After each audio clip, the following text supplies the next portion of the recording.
तो इस वीडियो में हम बात करेंगे यूपी सीनेट 2025 के एंट्रेंस एग्जाम के लिए बीएससी नर्सिंग एंट्रेंस एग्जाम के लिए केमिस्ट्री के क्वेश्चंस की।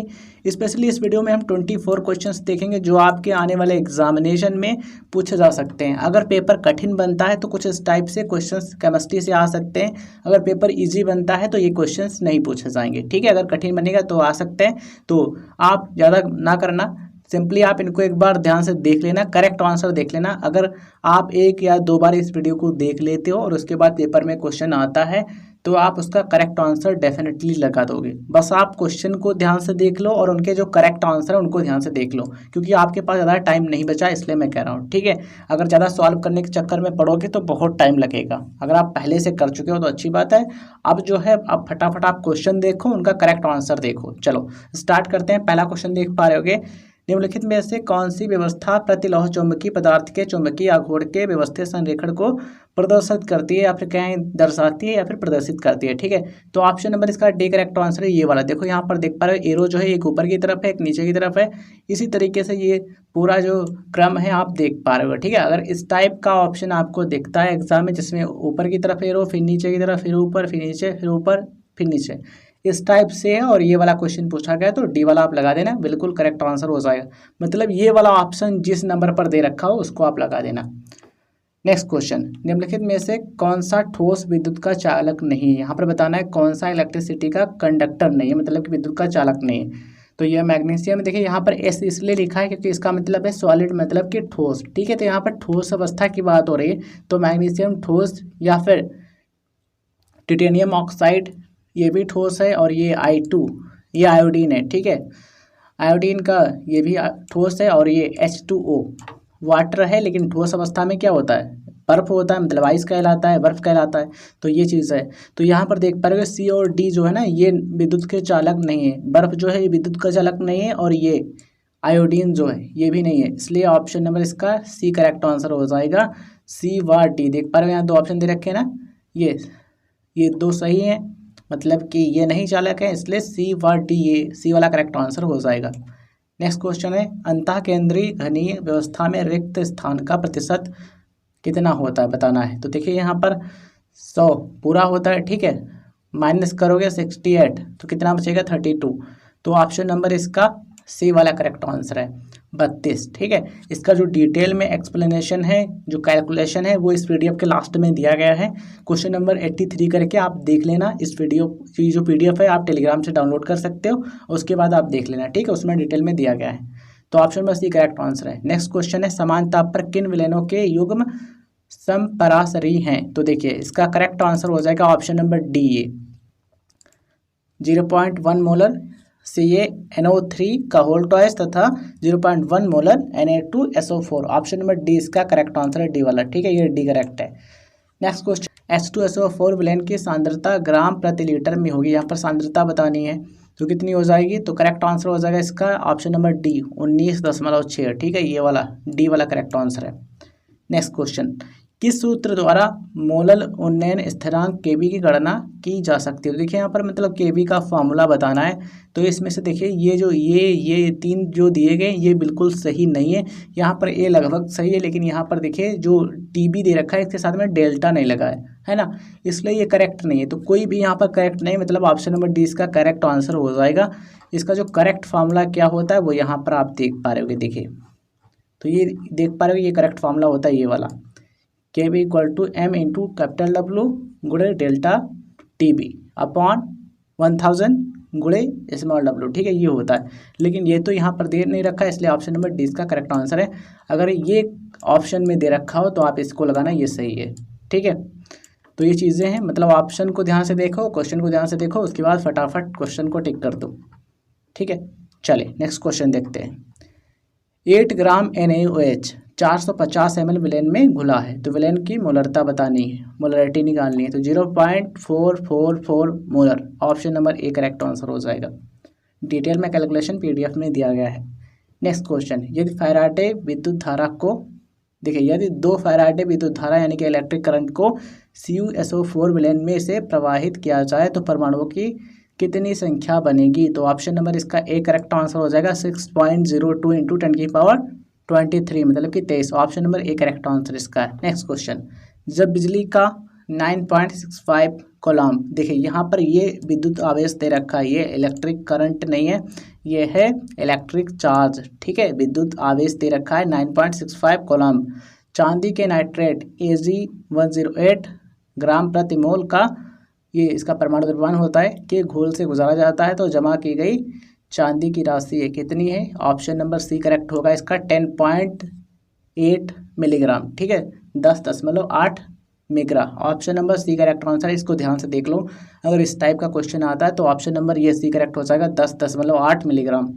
ठीक है, नेक्स्ट क्वेश्चन। 4 क्षार धातुओं ए बी सी व डी के मानक अपचयन विभव क्रमशः -3.05, ठीक है, -1.66, -0.40 तथा 0.80 वोल्ट हैं। तो यहाँ पर ये वोल्टेज दे रखे हैं, ये 3 जो हैं ये माइनस के वोल्टेज हैं, 1 प्लस का है। ठीक है, और माइनस में सबसे कम कौन है, किसका वोल्टेज कम है? तो इस वाले का कम है, ये ए वाले का -3.05। देखिए ये प्लस का होता तो ज़्यादा होता, लेकिन माइनस का है ना, तो सबसे कम किसका वोल्टेज है? इस वाले का, ए का। इसलिए प्रबलतम अपचायक कौन होगा? ए वाला होगा। Option number A correct answer हो जाएगा।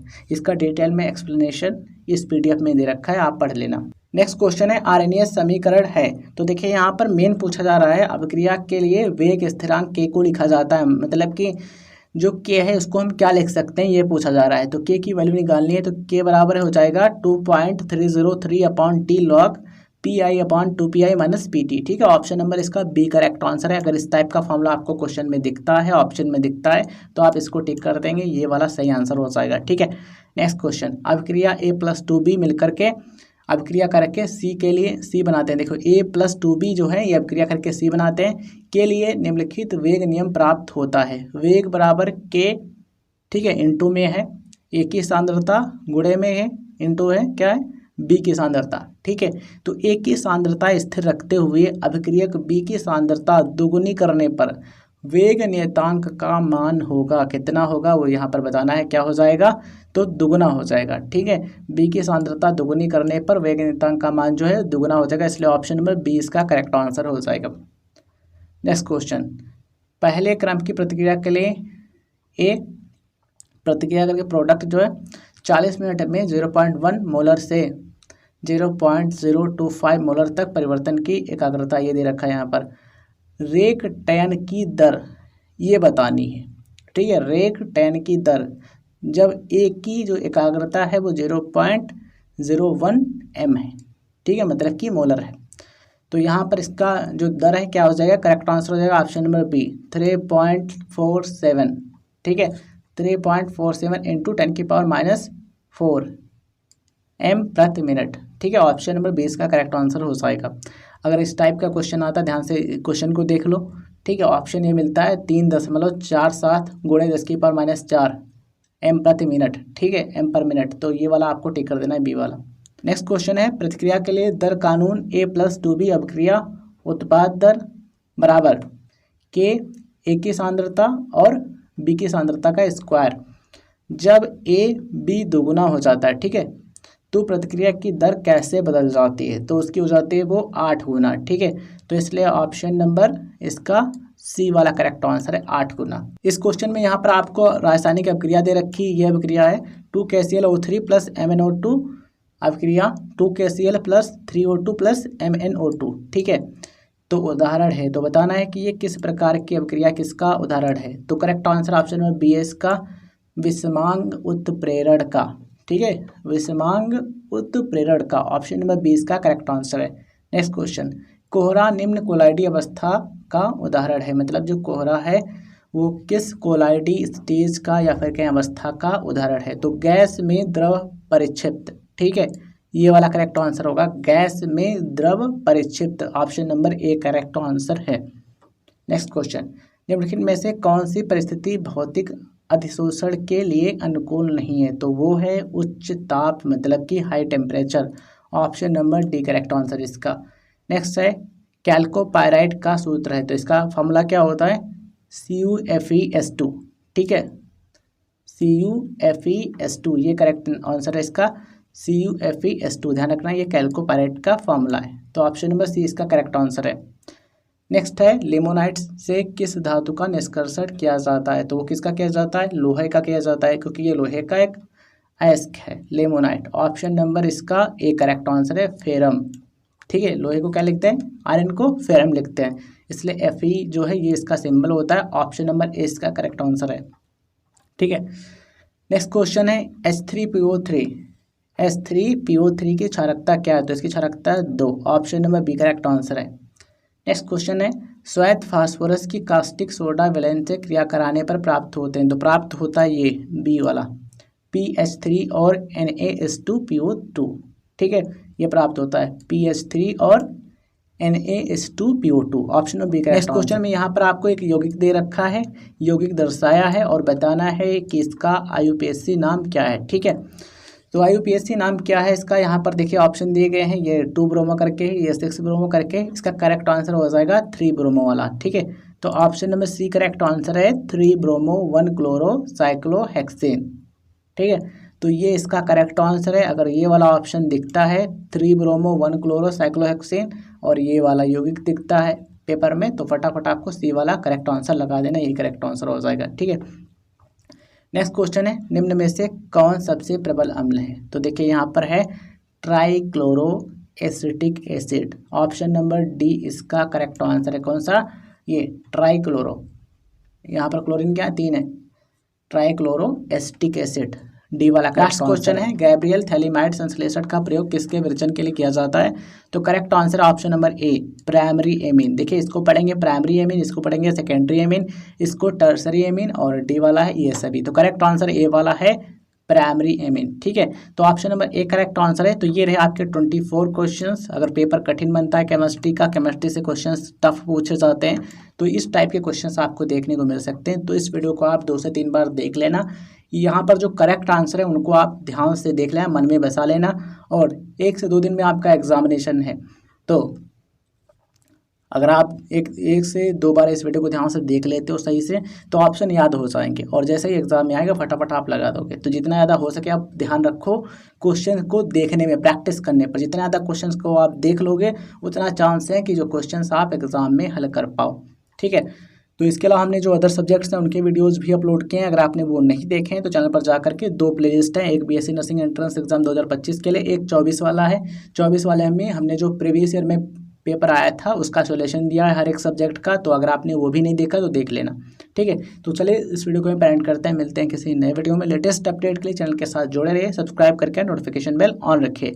और ये जो PDF है राइट एंड फॉलो पे टेलीग्राम चैनल पर मिल जाएगा, क्लिक करके आप चैनल को ज्वाइन करके आप प्राप्त कर सकते हो। धन्यवाद, जय हिंद, जय भारत। और आप सभी के एग्जाम के लिए बहुत बहुत शुभकामनाएं। आप एग्जाम में अच्छा प्रदर्शन करो और आप गवर्नमेंट कॉलेज में एडमिशन लेना चाहते हो तो आप उसमें